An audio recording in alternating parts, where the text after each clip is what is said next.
मैं गांव को शहर से जोड़ने के लिए पुल का निर्माण करवाने का प्रस्ताव रखूंगी।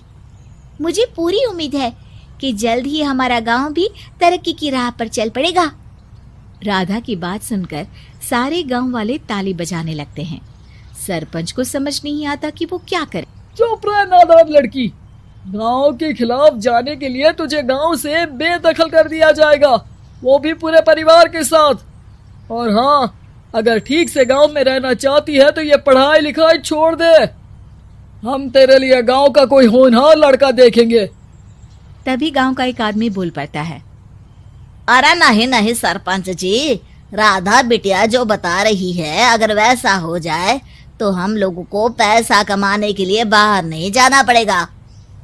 हाँ जी, और ना ही कोसों दूर पानी के लिए भटकना पड़ेगा। हमारे बच्चे भी अच्छी पढ़ाई कर सकेंगे और आगे बढ़ेंगे, ना कि हमारी तरह खेती करते बैठेंगे। क्यों गांव वालों, राधा बिटिया का साथ देना चाहिए ना। सरपंच देखता है कि गांव राधा के साथ है तो वो चुप हो जाता है। वो घर आकर अपने सलाहकार से बात करता है, जो बहुत ही चालाक किस्म का इंसान होता है। अरे सरपंच साहब, आपको बहुत ही होशियारी से काम लेना पड़ेगा। एक बार गांव तरक्की कर गया, यहाँ के बालक पढ़ लिए तो कोई ना पूछेगा आपको।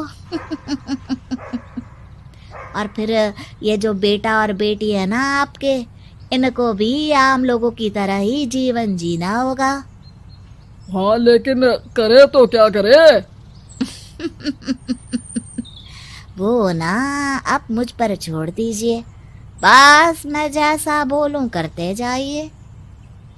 अगले रोज सुबह जब गांव वाले सोकर उठते हैं तो राधा के घर के बाहर और साथ ही वो लोग जिन्होंने राधा का सपोर्ट किया था, उनके घर के आगे लाल रंग से कल आऊंगी लिखा होता है। कल आऊंगी, ये क्या होता है? अरे यह तो खून से लिखा है, लगता है कोई भूत प्रेत या चुड़ैल का साया है। चलो सरपंच जी के पास चलते हैं। सभी सरपंच के पास जाकर उसे सारी बात बताते हैं।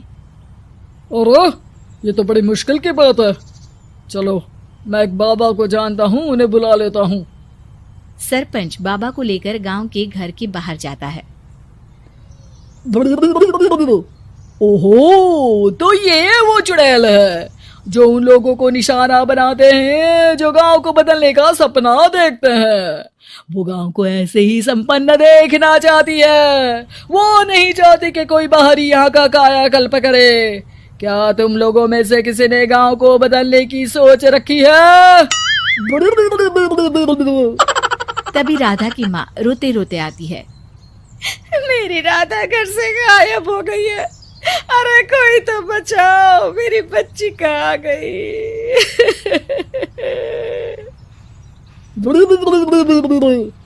ले गई वो चुड़ैल, तेरी बच्ची को ले गई। अब वो उसे श्रापित करके छोड़ेगी, उस पर चुड़ैल का साया हो जाएगा। तभी बुरी सी हालत में राधा भी वहां आ जाती है। उसके बाल चुड़ैल की तरह फैले होते हैं और कपड़ों में खून लगा होता है। सभी राधा को देखकर डर जाते हैं। माँ, पता नहीं मुझे कौन उठा कर ले गया था। अरे दूर दूर हो जा चुड़ैल, अब हम लोग इस गांव में नहीं रुकेंगे। अरे कैसे बातें कर रहे हैं आप? कल तो आप मेरे भरोसे गांव का हुलिया बदलने, अपने बच्चों को पढ़ाने और तरक्की उन्नति की बात कर रहे थे, तो आज क्या हो गया आपको? ये फिर तुम लोगों को बहकाएगी। ये चुड़ैल गांव में आ चुकी है, ऐसे ही ये तुम्हारे घर के बच्चों को भी ले जाएगी। गांव वाले राधा को गांव से बाहर निकाल देते हैं। उसके माँ बाप रोते रहते हैं, लेकिन गांव वाले नहीं मानते। मैं भी अपनी बहन के साथ गांव के बाहर रहूंगा, लेकिन वो पढ़ाई नहीं छोड़ेगी। वहीं सरपंच के घर पर सलाहकार कहता है। देखा, सांप भी मर गया और लाठी भी नहीं टूटी। लेकिन अगले ही दिन सरपंच के घर के बाहर भी वही शब्द लिखे होते हैं। और फिर सरपंच की बीवी कहती है, हमारी बेटी को किसी ने अगवा कर लिया है। तभी राधा का भाई वहां आ जाता है। अरे गांव वालों, मैंने सरपंच जी की बेटी को देखा था। वो चुड़ैल उसे उठाकर ले जा रही थी। अरे क्या मजाक कर रहे हो? नहीं नहीं सरपंच जी, आप नहीं जानते। वो चुड़ैल अब आपकी बेटी में आ जाएगी, जैसे राधा के अंदर आ गई थी। तभी सरपंच की बेटी वैसी ही हालत में वहां आती है जैसे राधा आई थी। पापा, पता नहीं कैसे मैं गायब हो गई थी।